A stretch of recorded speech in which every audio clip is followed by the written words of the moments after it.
Shalom, Bapak Ibu, Saudara sekalian yang dikasihi oleh Tuhan Yesus Kristus. Kami mohon untuk bangkit berdiri dan kita awali pujian dengan kidung jemaat nomor 3, bait pertama dan yang keempat. Kami puji dengan riang.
Ibadah kita berlangsung di dalam nama Tuhan yang menciptakan langit dan bumi, yang menjadi sumber pertolongan kita. Kasih karunia dan damai sejahtera dari Allah Bapa dan dari Tuhan Yesus Kristus menyertai kita sekalian.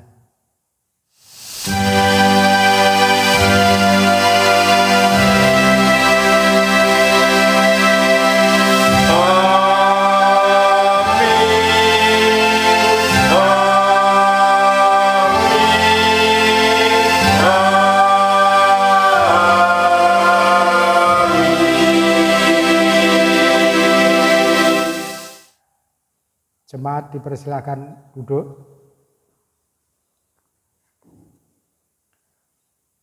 Ketika manusia tidak mendengarkan Tuhan, maka penderitaan menanti. Demikianlah kita membaca kisah penderitaan pertama manusia yang berawal dari manusia yang lebih mendengarkan suara ular ketimbang Tuhan. Ular itu berkata kepada perempuan itu, "Tentulah Allah berfirman, semua pohon dalam taman ini jangan kamu makan buahnya, bukan?" Lalu sahut perempuan itu kepada ular itu, "Buah pohon-pohon dalam taman ini boleh kami makan. Tetapi tentang buah pohon yang ada di tengah-tengah taman, Allah berfirman, jangan kamu makan ataupun raba buah itu, nanti kamu mati." Tetapi ular itu berkata kepada perempuan itu, "Sekali lagi kamu tidak akan mati, tetapi Allah mengetahui bahwa pada waktu kamu memakannya, matamu akan terbuka, dan kamu akan menjadi seperti Allah, tahu tentang yang baik dan yang jahat." Perempuan itu melihat bahwa buah pohon itu baik untuk dimakan dan sedap kelihatannya. Lagi pula pohon itu menarik hati karena memberi pengertian. Lalu ia mengambil dari buahnya dan dimakannya, dan diberikannya juga kepada suaminya, yang bersama-sama dengan dia dan suaminya pun memakannya. Mari kita belajar mendengarkan Tuhan. PKJ 4 bait pertama dan kedua. Angkatlah hatimu pada Tuhan.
Bapak Ibu yang dikasihi dan mengasihi Tuhan Yesus Kristus, saat ini kita diberi kesempatan untuk datang kepada Tuhan, menyesali segala dosa dan memohon pengampunannya.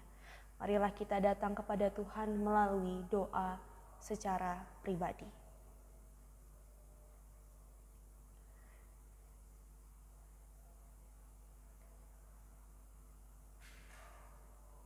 Ya Allah Bapa, inilah doa pengampunan dosa kami. Kiranya Engkau mau mengampuni segala pelanggaran dan kesalahan kami. Kami menyerahkan seluruh kehidupan kami hanya ke dalam tangan-Mu. Dalam nama Tuhan Yesus kami berdoa. Amin. Untuk merespons pengakuan dosa pada pagi hari ini, marilah kita menyanyikan Kidung Jemaat 32, bait yang ketiga dan yang keenam, Suaramu Kudengar. Iman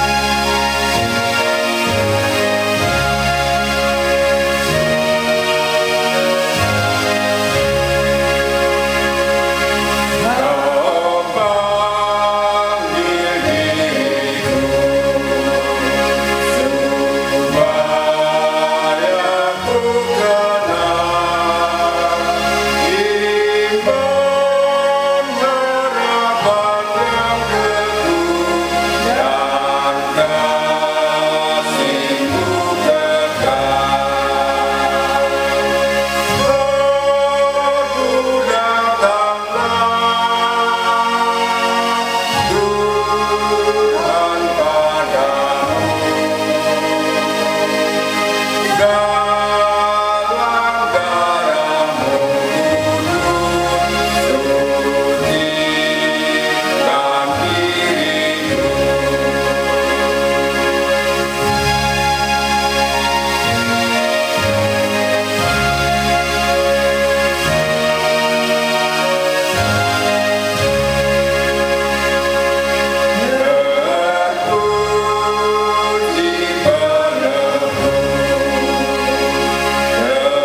jemaat diundang untuk berdiri.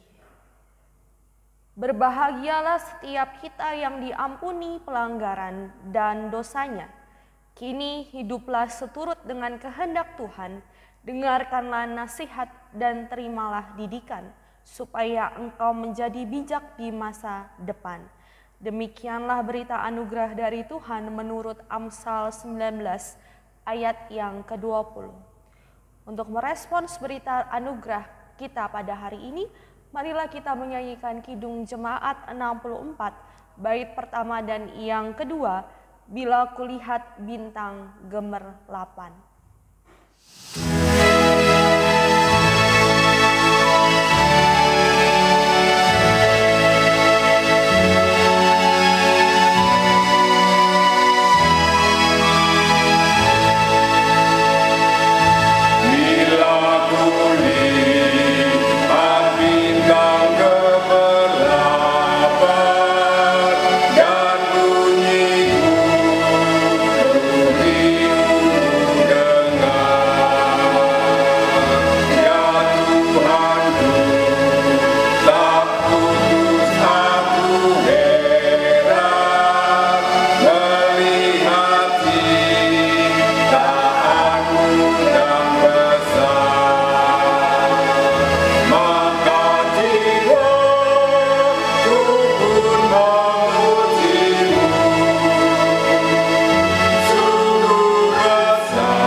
Marilah kita bersama-sama memperbarui pengakuan iman percaya kita dengan mengucapkan pengakuan iman rasuli.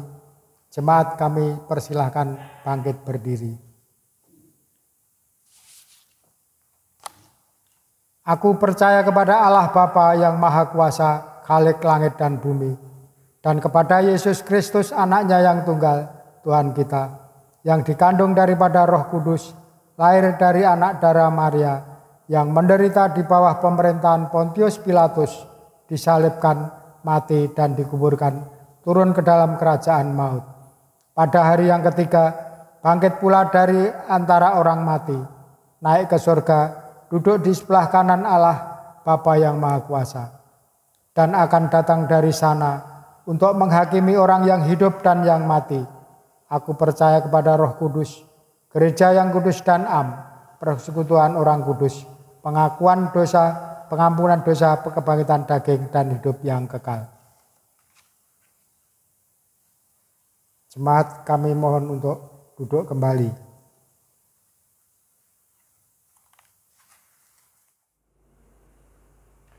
Bapak Ibu yang dikasihi dan mengasihi Tuhan Yesus Kristus, sebelum kita mendengarkan dan merenungkan firman Tuhan, marilah kita bersatu di dalam doa.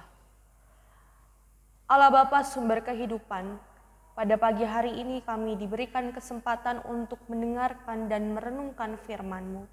Kiranya Engkau mau memberkati hati, pikiran, dan akal kami, sehingga kami bisa fokus untuk mendengarkan firman Tuhan. Kiranya Engkau juga berkati hamba-Mu ini yang akan menyampaikan firman Tuhan. Kiranya apa yang telah tersampaikan bisa diterima dengan baik oleh jemaat-Mu. Kami menyerahkan segala proses pemberitaan sabda-Mu pada hari ini hanya ke dalam tangan-Mu. Inilah doa kami. Amin. Bapak Ibu, pembacaan Injil kita pada pagi hari ini terambil dari Injil Matius 22 ayat yang pertama sampai yang ke-14. Matius 22 ayat pertama sampai ayat 14. Lembaga Alkitab Indonesia memberi judul perumpamaan tentang perjamuan kawin. Lalu Yesus berbicara pula dalam perumpamaan kepada mereka. Hal kerajaan sorga seumpama seorang raja yang mengadakan perjamuan kawin untuk anaknya. Ia menyuruh hamba-hambanya memanggil orang-orang yang telah diundang ke perjamuan kawin itu. Tetapi orang-orang itu tidak mau datang. Ia menyuruh pula hamba-hamba lain, pesannya, katakanlah kepada orang-orang yang diundang itu, sesungguhnya hidangan telah kusediakan, lembu-lembu jantan dan ternak piaraanku telah disembelih, semuanya telah tersedia, datanglah ke perjamuan kawin ini. Tetapi orang-orang yang diundang itu tidak mengindahkannya. Ada yang pergi ke ladangnya, ada yang pergi mengurus usahanya, dan yang lain menangkap hamba-hambanya itu, menyiksanya dan membunuhnya. Maka murkalah raja itu, lalu menyuruh pasukannya ke sana untuk membinasakan pembunuh-pembunuh itu dan membakar kota mereka. Sesudah itu ia berkata kepada hamba-hambanya, perjamuan kawin telah tersedia, tetapi orang-orang yang diundang tadi tidak layak untuk itu. Sebab itu pergilah ke persimpangan-persimpangan jalan dan undanglah setiap orang yang kamu jumpai di sana ke perjamuan kawin itu. Maka pergilah hamba-hamba itu dan mereka mengumpulkan semua orang yang dijumpainya di jalan-jalan, orang-orang jahat dan orang-orang baik, sehingga penuhlah ruangan perjamuan kawin itu dengan tamu. Ketika raja itu masuk untuk bertemu dengan tamu-tamu itu, ia melihat seorang yang tidak berpakaian pesta. Ia berkata kepadanya, "Hai saudara, bagaimana engkau masuk kemari dengan tidak mengenakan pakaian pesta?" Tetapi orang itu diam saja. Lalu kata raja itu kepada hamba-hambanya, "Ikatlah kaki dan tangannya dan campakkanlah orang itu ke dalam kegelapan yang paling gelap. Di sanalah akan terdapat ratap dan kertak gigi. Sebab banyak yang dipanggil, tetapi sedikit yang dipilih." Demikianlah Injil Yesus Kristus. Yang berbahagia adalah mereka yang mendengar firman Allah dan yang memeliharanya dalam kehidupan sehari-hari. Haleluya. Bapak Ibu yang dikasihi dan mengasihi Tuhan Yesus Kristus, untuk mengawali khotbah saya pada pagi hari ini, saya akan memberikan pertanyaan kepada Bapak Ibu. Siapa di sini yang pernah merasa tidak didengarkan di tengah komunitas? Kalau pernah, bagaimana rasanya diabaikan dan tidak didengarkan? Sebagai contohnya Bapak Ibu, ketika kita memperhatikan pemberitaan kita belakangan hari ini, ketika kemarin sebagian dari rakyat Indonesia berbondong-bondong untuk menolak keras pengesahan RUU Cipta Kerja, pada akhirnya apa yang dilakukan oleh sebagian besar rakyat Indonesia waktu itu ternyata tidak didengar oleh pemerintah. Dan pada tanggal 5 Oktober lalu, Cipta Kerja tetap disahkan. Dengan demikian, sebagian besar rakyat Indonesia merasa tidak didengarkan, merasa diabaikan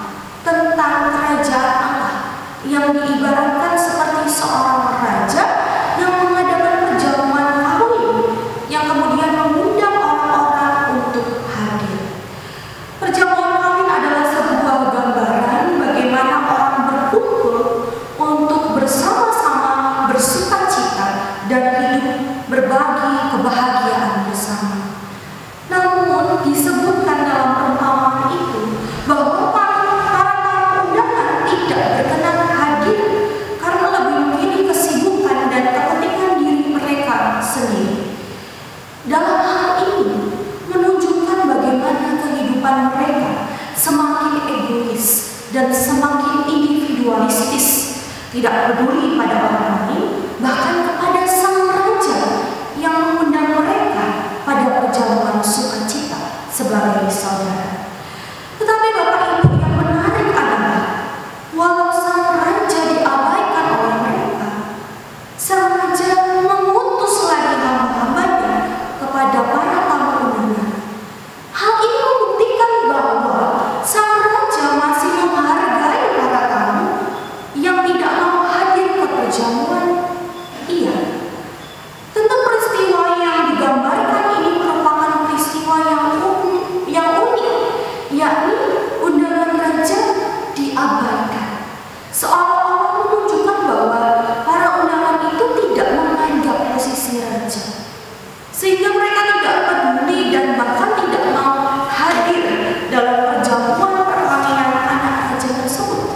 Mereka tidak menolak dengan alasan yang kuat, tetapi mereka menolak dengan tindakan yang keras kepada hamba-hamba sang raja.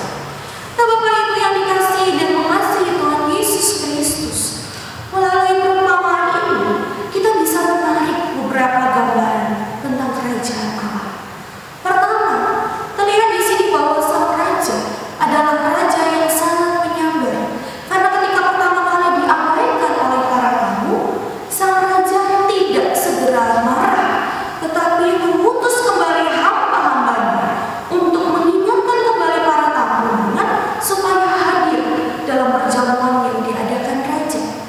Gambaran ini menjelaskan bahwa dengan diutusnya hamba, berarti sang raja memberikan kesempatan kedua untuk para tamu undangan yang tidak mau hadir itu.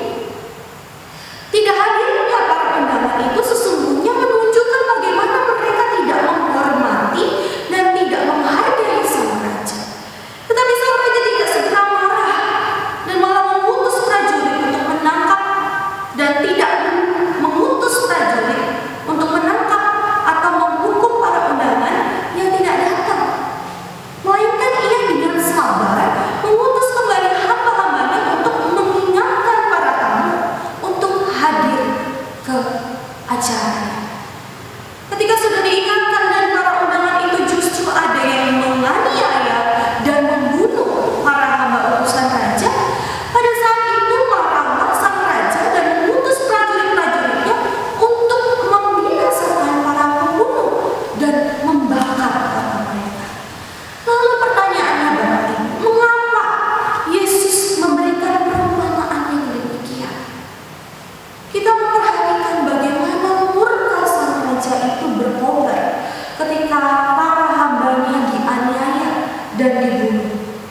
Bukan karena undangan sang raja yang ditolak dan diabaikan. Hal ini menunjukkan bagaimana sang raja sungguh mengasihi hamba-hambanya dan mengadakan pembelaan, bahkan pembalasan terhadap mereka yang mencelakai hamba-hambanya. Murka raja tidak ditujukan kepada mereka yang tidak mau datang ke pesta dengan alasan, tetapi murka raja ia tujukan kepada mereka yang menangkap hamba-hambanya lalu menganiaya dan membunuh mereka. Sang raja tetap menghargai mereka yang tidak datang, sekalipun dengan alasan-alasan yang sesungguhnya tidak menghargai undangan sang raja. Yang kedua, dalam perumpamaan tersebut dikatakan bahwa kemudian sang raja menyuruh hamba-hambanya untuk memanggil sembarang orang yang mereka temui di persimpangan jalan. Entahkah orang jahat atau orang baik, dipanggilnya semua hingga memenuhi ruangan perjamuan kawin itu. Nah, menurut Injil Lukas 14 ayatnya yang 21 dan 23, orang-orang tersebut adalah orang miskin dan orang disabilitas. Dan ketika ruang perjamuan masih ada tempat, sang raja memaksa orang-orang yang ada di jalan dan lintasan untuk masuk ke pesta sang raja. Jadi mereka yang dianggap tidak layak, dipandang rendah dan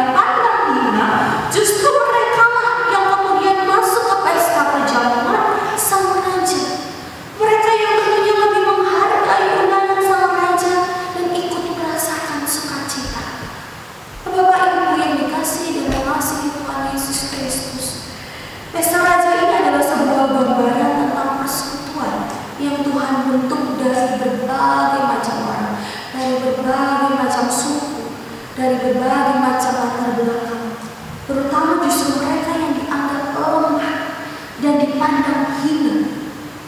Orang-orang yang hadir dalam perjamuan kali tersebut, sekalipun pada dasarnya bukan siapa-siapa, tetapi pada saat mereka masuk dengan pakaian pesta, pada saat itu juga mereka menjadi bagian dari sukacita raja dan bagian dari persekutuan umat Tuhan.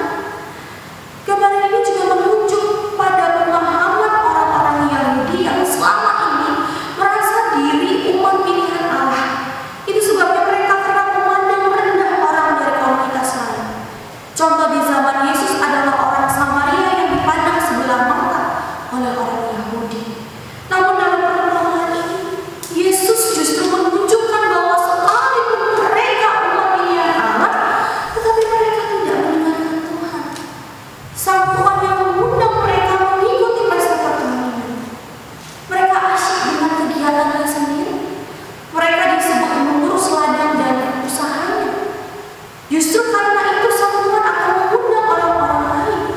Orang-orang lain itu akan menjadi sahabat baru bagi sang Tuhan. Namun tidak semua sahabat baru ini mau mendengarkan suara Allah di dalam Yesus Kristus. Gambaran orang yang tidak memakai pakaian pesta dalam Matius 22 ayat 11 menunjukkan hal ini. Inilah makna perumpamaan Yesus ini yang disimpulkan dalam Matius 22 ayat 14. Sebab banyak yang dipanggil, tetapi sedikit yang dipilih. Nah Bapak Ibu, kita sebenarnya telah dipanggil, tetapi pertanyaannya adalah, apakah kita yang terpilih? Itu tergantung seberapa serius kita mendengarkan suara Sang Gembala, Tuhan Yesus Kristus. Nah, maka dari itu Bapak Ibu, mari sekarang kita periksa hidup kita di tengah komunitas kita. Tidak hanya komunitas di luar, tetapi khususnya dalam keluarga besar GKJ Karangasem, bahkan keluarga inti kita. Apakah kita sudah mendengar suara Tuhan dengan baik? Apakah kita sudah mengasihi orang tua, pasangan, anak, dan bahkan rekan-rekan sepelayanan kita dalam keadaan apapun? Mari kita lihat berapa jauh suara Tuhan itu hidup di tengah kita sekarang. Apakah kehidupan relasi kita saat ini lebih didenominasi dengan transaksi? Kamu punya ini, jadi aku mau begitu. Kamu punya begitu, jadi aku mau begini. Atau berdasarkan cinta kasih? Bapak Ibu mendengarkan bukan hal yang mudah bagi manusia. Berapa banyak konflik terjadi karena kita tidak mendengarkan. Dalam hidup ini Tuhan telah menyatakan kehendaknya melalui berbagai macam bentuk dan cara. Karena itu kita diminta mendengarkan suaranya seperti domba mendengarkan gembalanya. Dan mendengarkan suara Tuhan bukan seperti mendengarkan suara musik lagu dari radio maupun gadget kita. Mungkin mendengarkan musik dapat membuat kita menggoyang-goyangkan kepala atau berjoget. Tetapi mendengarkan Tuhan lebih dari itu, Bapak. Mendengarkan suara Tuhan diikuti perubahan hidup yang makin hari makin terasa oleh orang-orang di sekitar kita. Maka dari itu Bapak Ibu, mari kita mendengarkan suara Tuhan dan memberlakukan suara Tuhan di tengah komunitas kita, khususnya di keluarga besar GKJ Karangasem. Selamat berkarya, selamat mendengarkan Tuhan di dalam kehidupan kita sehari-hari. Tuhan Yesus memberkati. Amin. Bapak Ibu jemaat yang terkasih di dalam Tuhan, marilah kita memberikan persembahan kepada Tuhan dengan berlandaskan pada firman-Nya yang berkarya. Aku bersyukur kepadamu, dan oleh karena kejadianku dahsyat dan ajaib apa yang kau perbuat, dan jiwaku benar-benar menyadarinya. Mari kita menyanyikan Kidung Jemaat 28 7b. bait pertama dan kedua. Sekarang beri syukur. Sekarang beri syukur, hai hatiku, mulut, tangan.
Bapa surgawi yang bertahta di kerajaan surga, yang kami kenal dalam nama Tuhan Yesus Kristus, terpujilah namamu kekal selamanya. Tuhan, kami bersama-sama bersembah sujud di hadirat-Mu untuk mengucap syukur dan terima kasih atas semua berkat-berkat yang Tuhan berikan kepada kami. Tuhan, pagi hari ini kami mempersembahkan sebagian berkat untuk rasa ucap syukur kami. Namun sebelumnya Bapa, kami mohon Tuhan menyucikan berkat persembahan ini, agar apa yang kami haturkan menjadi sarana untuk perluasan kerajaan-Mu di dunia ini, dan juga untuk dipergunakan kepada saudara-saudara kami yang memerlukan pertolongan pada saat ini. Tuhan, situasi karena adanya corona pandemi yang mencekam umat dimanapun berada, Tuhan lindungi umat-Mu ini, jauhkan dari segala sakit penyakit apapun yang ada. Berkati kepada petugas kami untuk mengelola persembahan ini, agar berjalan baik dan lancar, hanya menurut dan seturut kehendak-Mu, Tuhan. Ampuni segala dosa dan kesalahan kami di dalam kami mempersembahkan berkat ini. Dalam nama Tuhan Yesus Kristus, kami mengucap syukur dan berterima kasih. Bapa kami yang bertata di kerajaan surga yang mulia, dikuduskanlah nama-Mu, datanglah kerajaan-Mu, jadilah kehendak-Mu di bumi seperti di surga.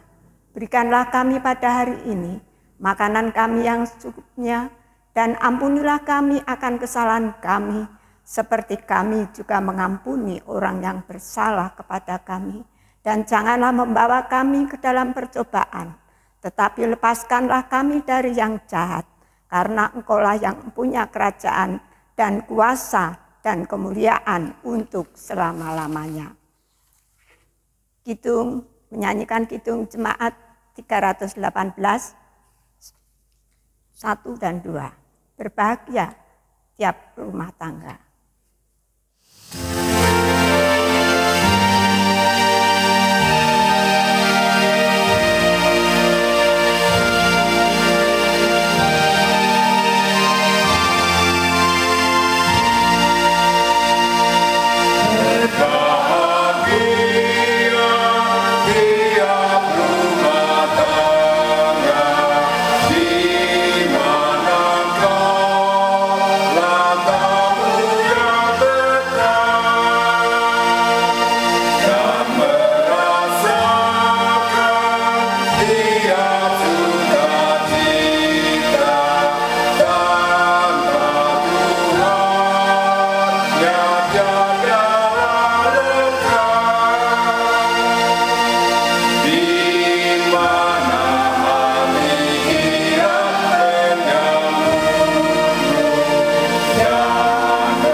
penebusan dan berkat. Marilah kita mengarahkan hati kepada Tuhan. Mari kita teruskan karya Kristus di tengah kehidupan. Kini terimalah berkat Tuhan. Tuhan memberkati kita dan melindungi kita. Tuhan menyinari kita dengan wajah-Nya dan memberi kita kasih karunia. Tuhan mendapatkan wajah-Nya kepada kita dan memberi kita damai sejahtera. Mari kita nyanyikan kidung Jemaat 346 bait 1. Tuhan Allah beserta engkau.